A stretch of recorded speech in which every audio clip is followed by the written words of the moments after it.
Hello everyone, welcome to our YouTube channel. Myself Annie. और आज की video में हम बात करेंगे भारत के फिजिकल फीचर्स के बारे में, क्योंकि भारत विभिन्न स्थलाकृतियों वाला एक विशाल देश है और यहाँ पर हम डिफरेंट टाइप्स ऑफ लैंडफॉर्म्स देख सकते हैं, जैसे कि पर्वत, मैदान, मरुस्थल, पठार, आइलैंड्स। भारत एक ऐसी भूमि है जहाँ पर बहुत ज्यादा फिजिकल डाइवर्सिटी पाई जाती है। तो आज की इस वीडियो में हम भारत के फिजिकल फीचर्स, फिजिकल डाइवर्सिटी को जानेंगे, जिसमें हम बात करेंगे हिमालय पर्वत श्रृंखला, उत्तरी मैदान, प्रायद्वीपीय पठार, भारतीय मरुस्थल, तटीय मैदान और द्वीप समूह की। तो अगर आपको वीडियो पसंद आए तो वीडियो को लाइक जरूर करना और अपने दोस्तों के साथ शेयर भी करना, और अगर आप चैनल पर नए हैं तो चैनल को सब्सक्राइब करना मत भूलना। तो सबसे पहले हम बात करेंगे हिमालय पर्वत की। भारत की उत्तरी सीमा पर हिमालय पर्वत श्रृंखला है, क्योंकि हिमालयन माउंटेन्स टेक्टोनिक प्लेट्स के फोल्ड होने से बने हैं, इसीलिए इन्हें युवा और वलित पर्वत श्रृंखला यानी कि यंग एंड फॉल्ड माउंटेन्स भी कहते हैं। ये भारत में पश्चिम से पूर्व दिशा तक और सिंधु से लेकर ब्रह्मपुत्र नदी तक फैले हुए हैं। हिमालय विश्व की सबसे ऊंची पर्वत श्रेणी है और इसकी पश्चिम से पूर्व तक लंबाई 2400 किलोमीटर है, जो एक अर्धवृत्त यानी कि सेमी सर्कल बनाता है। कश्मीर में हिमालय की चौड़ाई 400 किलोमीटर और अरुणाचल में इसकी चौड़ाई 150 किलोमीटर है। तो उत्तर से दक्षिण की तरफ हम हिमालय को 3 भागों में बांट सकते हैं। हिमालय के सबसे उत्तरी भाग को आंतरिक हिमालय, महान हिमालय या फिर हिमाद्री कहा जाता है, और यहाँ पर सबसे अधिक कॉन्टिन्यूअस रेंजेस हैं, जिनकी एवरेज हाइट 6000 मीटर है। हिमालय के इसी भाग में सबसे ऊंचे शिखर भी पाए जाते हैं, जैसे कि माउंट एवरेस्ट, कंचनजुंगा। और हिमालय के इस भाग का कोट ग्रेनाइट का बना हुआ है और ये हमेशा बर्फ से ढका रहता है। और इसी भाग में हमें बहुत से ग्लेशियर्स भी देखने को मिलते हैं, जैसे कि गंगोत्री, यमुनोत्री, सियाचिन, पिंडरी, अक्साई चीन और लियांगजीतांग। ये सभी ग्लेशियर्स ग्रेट हिमालयाज में पाए जाते हैं। हिमालय पर्वत श्रृंखला का दूसरा भाग, जो महान हिमालय के दक्षिण में है, उसे हिमाचल या निम्न हिमालय कहा जाता है। और ये ranges compressed and altered rock से बनी है। इनकी एवरेज हाइट 3700 मीटर से 4500 मीटर के बीच है और इसकी एवरेज विड्थ 50 किलोमीटर है। पीर पांचाल रेंजेस इसमें सबसे लंबी और सबसे महत्वपूर्ण रेंज है। धौलाधर और महाभारत रेंजेस भी यहीं पाई जाती हैं। इसी पार्ट में कश्मीर की घाटी, हिमाचल के कांगड़ा और कुल्लू की घाटियां भी स्थित है और इस क्षेत्र को पहाड़ी नगरों के नाम से जाना जाता है। और हिमालयास के थर्ड पार्ट को शिवालिक कहा जाता है, जो इस श्रृंखला का सबसे बाहरी, सबसे आउटर पार्ट है। इसकी चौड़ाई 10 से 50 किलोमीटर और एवरेज हाइट 900 से 1100 मीटर के बीच है। और इस श्रृंखला का निर्माण मुख्य हिमालय से नदियों द्वारा लाए गए सेडिमेंट से हुआ है और इसलिए ये घाटियां बजरी और जलोढ़ की मोटी परत से ढकी हुई हैं। हिमाचल और शिवालिक रेंजेस के बीच में एक लंबवत घाटी है, जिसे दून के नाम से जाना जाता है, और यहाँ पर कुछ प्रसिद्ध दून है, जैसे कि देहरादून, कोटली दून, पाटली दून। और कमेंट्स में ये जरूर बताना कि आप इनमें से कौन कौन सी जगह गए हो। तो उत्तर से दक्षिण के बीच हिमालय को 3 पार्ट्स में डिवाइड किया जाता है: ग्रेट हिमालय, हिमाचल हिमालय और शिवालिक। इसके अलावा हिमालय को पश्चिम से पूर्व के आधार पर भी विभाजित किया जा सकता है, जो हम नदी घाटी की सीमाओं के आधार पर कर सकते हैं। जैसे कि सिंधु नदी से सतलज नदी के बीच वाले हिमालय को पंजाब हिमालय के नाम से जाना जाता है, लेकिन इस पार्ट को पश्चिम से पूर्व के आधार पर कश्मीर और हिमाचल के नाम से भी जानते हैं। सतलुज और काली नदी के बीच हिमालय को कुमाऊं हिमालय के नाम से, काली और तिस्ता नदी के बीच हिमालय को नेपाल हिमालय के नाम से, तिस्ता और दिहांग नदी के बीच के हिमालय को असम हिमालय के नाम से जानते हैं। ब्रह्मपुत्र नदी हिमालय की सबसे पूर्वी सीमा है और यहाँ पर दिहांग कार्च के बाद हिमालय दक्षिण की ओर एक तीखा मोड़ बनाते हुए भारत की पूर्वी सीमा के साथ फैल जाता है और यहाँ पर इसे पूर्वांचल या पूर्वी पहाड़ियों के नाम से जाना जाता है। ये पहाड़ियां भारत के नॉर्थ ईस्ट स्टेट से होकर गुजरती हैं और ये पहाड़ियां मजबूत बलुआ पत्थर से बनी हैं और यहाँ पर ये घने जंगलों से ढकी हुई हैं। और पूर्वांचल में पटकाई, नागा, मिजो, मणिपुर पहाड़ियां शामिल हैं। अब हम बात करेंगे भारत के सेकेंड लैंडफॉर्म की, यानी कि नदन प्लेन्स की। नदन प्लेन्स 3 प्रमुख नदी प्रणालियों और उनकी सहायक नदियों से बना है, जो है सिंधु, गंगा और ब्रह्मपुत्र। ये मैदान जलोढ़ मृदा से बना हुआ है। हिमालय के बनने से द्रोणी या फिर बेसिन का निर्माण हुआ, जिसे आप एक गड्ढे के रूप में समझ सकते हो। हिमालय से आने वाली नदियां अपने साथ सेडिमेंट्स लाती थी और एक बड़े से गड्ढे को उन्होंने इन सेडिमेंट्स से भर दिया और लाखों वर्षों के दौरान नदियों द्वारा लाए गए सेडिमेंट्स से नदन प्लेन्स यानी कि उत्तरी मैदान का निर्माण हुआ। क्योंकि नदन प्लेन नदियों द्वारा लाए गए सेडिमेंट से बना है, इसलिए ये बहुत उपजाऊ मैदान है। इसका विस्तार टोटल 7 लाख वर्ग किलोमीटर के क्षेत्र में है। ये मैदान 2400 किलोमीटर लंबा और 240 से 320 किलोमीटर चौड़ा है और ये एक सघन जनसंख्या वाला भौगोलिक क्षेत्र है क्योंकि यहाँ पर फर्टाइल सॉइल है, पर्याप्त पानी है, अनुकूल जलवायु है और यहाँ पर कृषि भी बहुत अच्छे से होती है। तो ये भारत का सबसे उत्पादक क्षेत्र है। उत्तरी पर्वतों से आने वाली नदियां निक्षेपण के कार्य में लगी रहती हैं। वो अपने साथ सेडिमेंट्स लाती हैं और उन्हें इकट्ठा करती हैं क्योंकि नदी के निचले भाग में ढाल कम होता है, जिसकी वजह से नदियों की गति कम हो जाती है और इससे वो नदी द्वीपों का निर्माण करती हैं क्योंकि सेडिमेंट्स एक जगह इकट्ठे हो जाते हैं और इससे नदी द्वीपों का निर्माण होता है। जैसे ब्रह्मपुत्र नदी में माजुली द्वीप है जो दुनिया का सबसे बड़ा ऐसा द्वीप है जो एक नदी के ऊपर बना है और जहाँ पर लोग रहते हैं। नदियों के निचले भाग में गाद इकट्ठा होने की वजह से ये नदियां बहुत सी धाराओं में बढ़ जाती हैं और इन्हीं धाराओं को डिस्ट्रीब्यूटरी या फिर वितरिकाएं कहा जाता है। नदर्न प्लेन्स को 3 पार्ट्स में डिवाइड किया जा सकता है। इसके पश्चिमी भाग को पंजाब का मैदान कहा जाता है। ये भाग सिंधु और उसकी सहायक नदियों द्वारा बनाया गया है और सिंधु और इसकी सहायक नदियों में है झेलम, चेनाब, रावी, व्यास, सतलुज और ये नदियां हिमालय से निकलती हैं। और मैदान के इस भाग में दोआबों की संख्या सबसे अधिक है।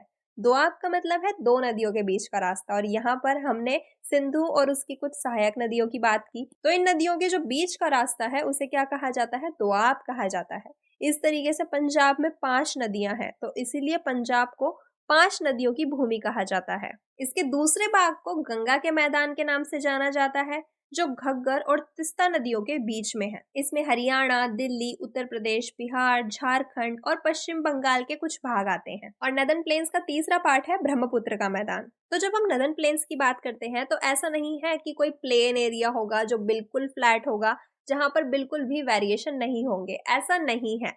नदर्न प्लेन्स में भी हमें बहुत से फिजिकल वेरिएशंस देखने को मिलते हैं और वेरिएशन के आधार पर भी हम नदर्न प्लेन्स को 4 पार्ट्स में डिवाइड कर सकते हैं। इसका सबसे पहला भाग है जिसे कहा जाता है भाबर का मैदान।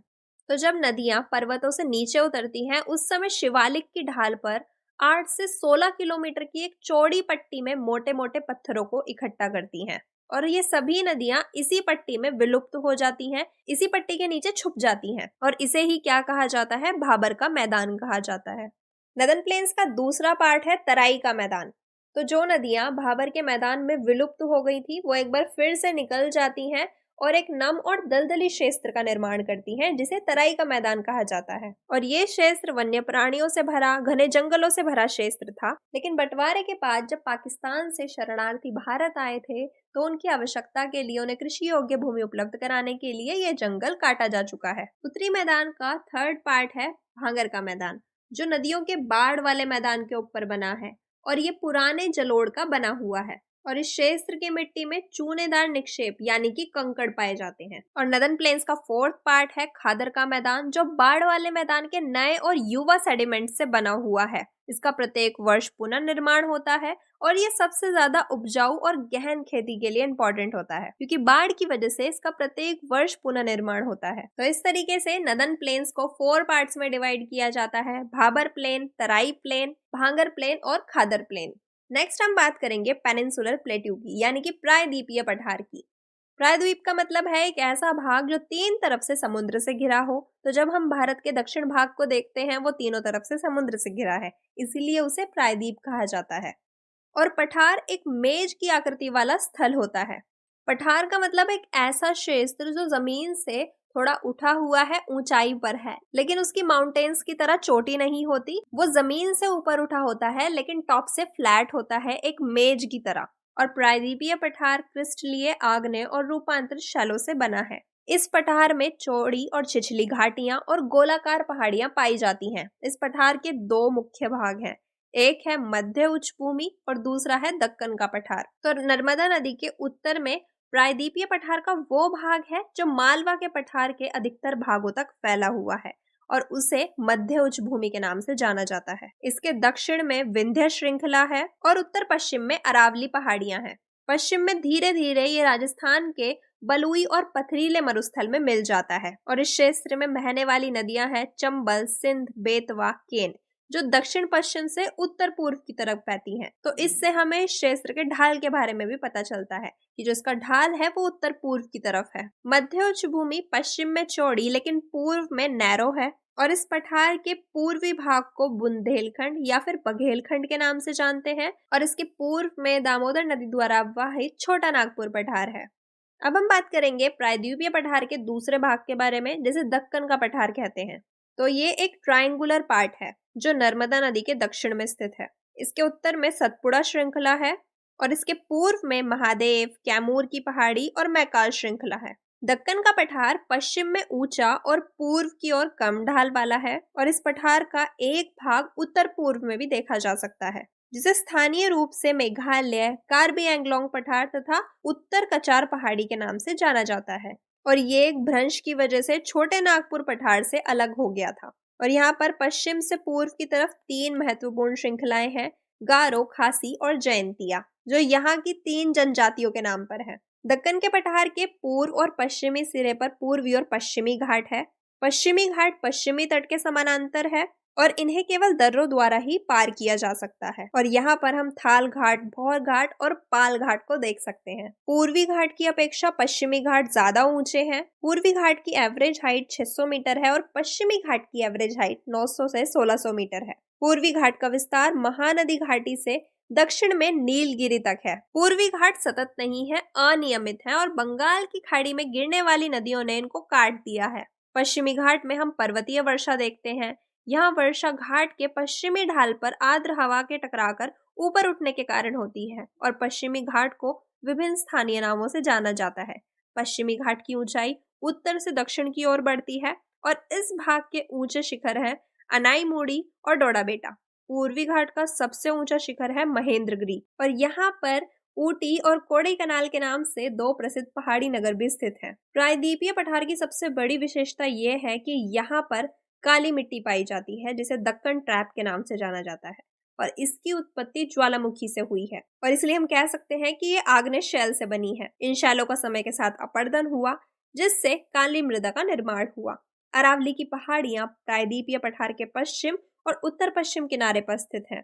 ये बहुत अधिक अपरदित और खंडित पहाड़ियां हैं और ये गुजरात से लेकर दिल्ली तक दक्षिण पश्चिम से उत्तर पूर्व दिशा तक फैली हुई हैं। नेक्स्ट हम बात करेंगे इंडियन डेजर्ट की। अरावली पहाड़ी के पश्चिम किनारे पर थार का मरुस्थल स्थित है और ये बालू के टिब्बों से ढका हुआ एक तरंगित मैदान है। इस क्षेत्र में प्रति वर्ष 150 mm से भी कम वर्षा होती है।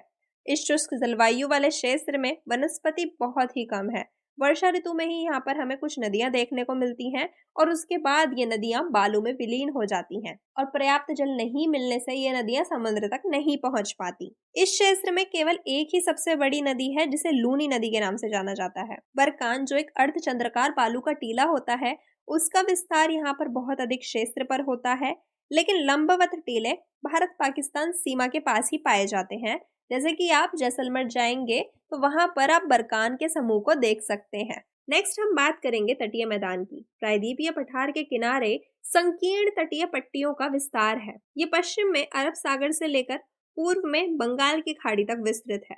पश्चिमी तट, पश्चिमी घाट और अरब सागर के बीच में एक संकीर्ण मैदान है और इस मैदान को 3 भागों में बांट सकते हैं। इसके उत्तरी भाग को कोंकण, मध्य भाग को कन्नड़ और दक्षिणी भाग को मालाबार तट कहा जाता है। पूर्वी घाट और बंगाल की खाड़ी के बीच में एक विस्तृत, चौड़ा और समतल मैदान है, जिसे हम पूर्वी तटीय मैदान के नाम से जानते हैं और इस मैदान को हम 2 भागों में बांट सकते हैं, जिसके उत्तरी भाग को उत्तरी सरकार और दक्षिणी भाग को कोरोमंडल तट के नाम से जाना जाता है। और यहाँ पर बड़ी नदियां जैसे कि महानदी, गोदावरी, कृष्णा, कावेरी इस तट पर विशाल डेल्टा का निर्माण करती हैं।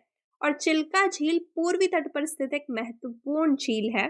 ये भारत की सबसे बड़ी ऐसी झील है जो खारे पानी की बनी है। और लास्ट हम बात करेंगे आइलैंड्स के बारे में। भारत के हमने इतने सारे फिजिकल फीचर्स की बात की, इसके अलावा भारत के पास एक और फिजिकल फीचर है, जो है यहाँ के आइलैंड ग्रुप्स। केरल के मालाबार तट के पास में लक्षद्वीप स्थित है। द्वीपों का यह समूह छोटे प्रवाल द्वीपों से बना है। इन्हें पहले लक्षद्वीप, मिनिकॉय और अमीन द्वीप के नाम से जाना जाता था, लेकिन 1973 में इनका नाम लक्षद्वीप रख दिया गया और ये 32 वर्ग किलोमीटर के छोटे से क्षेत्र में फैला हुआ है। कावारत्ती द्वीप लक्षद्वीप का प्रशासनिक मुख्यालय है और इस लक्षद्वीप पर फ्लोरा और फोना के बहुत से प्रकार पाए जाते हैं। पिटलू द्वीप, जहाँ पर मनुष्य का निवास नहीं है, वहां पर एक पक्षी अभ्यारण्य भी है, यानी कि बर्ड सेंचुरी भी है। अब अगर बंगाल की खाड़ी में देखें तो वहां पर उत्तर से दक्षिण की तरफ फैला एक द्वीपों का समूह है, जिसे हम अंडमान और निकोबार द्वीप के नाम से जानते हैं। और इन द्वीप समूह को हम दो भागों में बांट सकते हैं, उत्तर में अंडमान और दक्षिण में निकोबार। ऐसा माना जाता है कि ये जो द्वीप समूह है, सबमरीन माउंटेन्स का एलिवेटेड पार्ट है, और ये द्वीप समूह हमारे देश की सुरक्षा के लिए बहुत महत्वपूर्ण है। और यहाँ पर बहुत अलग अलग प्रजाति के पादप और जीव जंतु भी पाए जाते हैं। क्योंकि यह आइलैंड इक्वेटर के पास है, तो यहाँ की जो जलवायु है वो भी विषुवतीय है, और यहाँ पर बहुत घने जंगल पाए जाते हैं। तो भारत एक डाइवर्स कंट्री है, यानी कि विविधतापूर्ण देश है। यहाँ के लोगों में तो डाइवर्सिटी पाई ही जाती है, लेकिन भारत की प्रकृति में भी हमें डाइवर्सिटी, विविधता देखने को मिलती है। भारत के फिजिकल फीचर्स में भी हमें डाइवर्सिटी देखने को मिलती है। जैसे कि नॉर्थ में अगर हम हिमालयाज की बात करते हैं, तो साउथ में हमारे पास पेनिनसुलर प्लेट्यू है। अगर हमारे पास नदर्न प्लेन्स है, तो हमारे पास कोस्टल प्लेन्स भी हैं। अगर हमारे पास थार का रेगिस्तान है, तो हमारे पास आइलैंड ग्रुप्स भी हैं। और ये सभी फिजिकल फीचर्स भारत के लिए बहुत जरूरी हैं। अगर हम बात करें हिमालयाज की, तो हिमालयाज हमारे लिए क्यों जरूरी हैं? क्योंकि हिमालयाज से हमारी सारी नदियां निकलती हैं, जो हमारे लिए वाटर का एक इम्पॉर्टेंट सोर्स है। और हिमालयाज हमारे लिए नेचुरल वाटर का काम भी करते हैं। और नदर्न प्लेन्स में हमारे पास एक फर्टाइल लैंड है, जो एग्रीकल्चर के लिए बहुत जरूरी है, जो फार्मर्स के लिए बहुत जरूरी है, और जो हमारी फूड सिक्योरिटी के लिए बहुत जरूरी है। पेनिनसुलर प्लेट्यू में हमें बहुत से मिनरल्स, बहुत से खनिजों के भंडार देखने को मिलते हैं, जो हमारे इंडस्ट्रियल ग्रोथ के लिए जरूरी है। और हमारी मरीन इकोनॉमी के लिए कोस्टल प्लेन्स और आइलैंड्स इंपॉर्टेंट हैं, और इसीलिए हर एक फिजिकल फीचर भारत के लिए वरदान है।